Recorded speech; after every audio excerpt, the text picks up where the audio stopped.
Hello mga cake malu. Today we're gonna make a mini cake, heart-shaped cake. This is for the monthly milestone of my neighbor.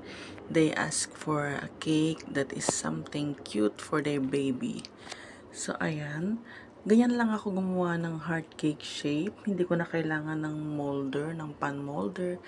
I just do that. Bali, nag-trace muna ako ng cross sa round cake ko.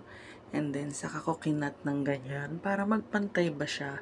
And then, saka ako nag-cut uli para mas maging heart shape pa siya.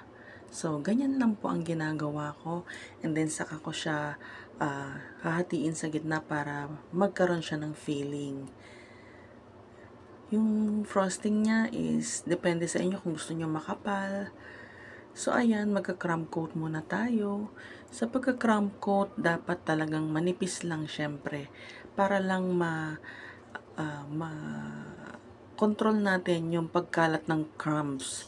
Para maging malinis ang ating cake.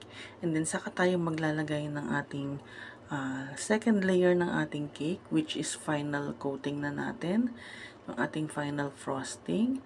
Bali, white lang yung ginawa kong frosting dyan para naman para maging general yung ano niya. Kasi wala namang sinabi si client na na anong design or color. Basta ang sabi niya lang sa akin, ako na raw ang bahala. So, white yung pinaka naisip kong mutual na pangkulay talaga na pwedeng magamit sa kahit saan. So, bali, pink and white lang. For the baby, syempre ang baby natin is girl. So, ganyan lang ako mag-pipe ng ating frosting para sa ating heart shape. Bali, ginawa kong...